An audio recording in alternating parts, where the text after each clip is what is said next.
and heart rate variability while significantly reducing the blood pressure and pulse rate among the school teachers. So, review of literature.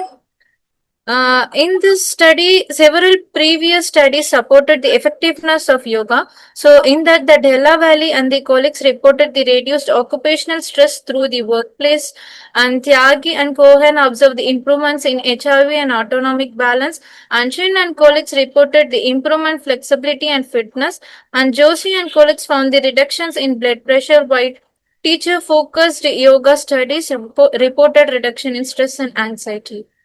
So, in research gap, although many studies have examined the yoga and stress flexibility or blood pressure separately, very limited research has evaluated the both flexibility and physiological variables together among school teachers. So, this gap formed the basis of this present study. Methodology. So the study adopted a quantitative single group pre-test and post-test design. So nearly 60 school teachers aged between 45 to 50 years participant in the study. The intervention period was 8 weeks. Variables. The independent variable was yoga therapy and the dependent variable was flexibility, HRV, blood pressure and pulse rate. So yoga intervention. The intervention was administered for 45 minutes per session, 5 days per week for 8 weeks. The program included warm-up practices, selected asanas, pranayama, and relaxation techniques.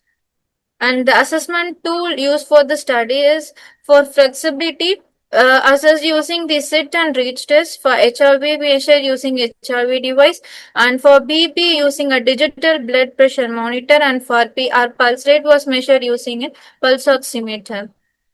For yoga protocol, I just used the asanas included Tadasana, Artha Chakrasana, Parsvakonasana, Trikonasana, Janasarasasana. So, etc. Some asanas were included, and the session concluded with, and for pranayama practice, Nadi Shodhana and Brahmari, and the session concluded with Shavasana for relaxation.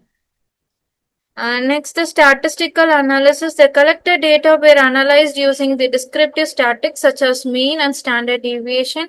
The paired t-test was used to compare the pre-test and post-test score, and the level of significance was fixed at 0.05. The result was the flexibility. The yoga therapy significantly proved flexibility among the school teachers and significantly improved in autonomic regulation and significantly reduction in systolic blood pressure and also in diastolic blood pressure and reduction in pulse rate also. So discussion. The findings indicates that yoga therapy effectively improved the flexibility and physiological regulations. The stretching components of asanas improved mobility, while pranayama and relaxation practice enhanced the autonomic balance and cardiovascular regulation. So these findings are consistent with the previous research. Conclusion. So, based on the findings, it can be concluded that yoga therapy significantly improved the flexibility, HRV, BP, and pulse rate among the school teachers. Therefore, the yoga therapy can be recommended as an effective wellness interventions for teachers. So, recommendations based on the finding, it is recommended to introduce the yoga programs in school, conduct studies with larger samples, include the control groups, and evaluate the long-term effects of yoga therapy. A limitation. The study was limited by it's a single group design, right? So relatively small sample size, so short intervention period, and inability to full control the lifestyle factors. Thank you, ma'am.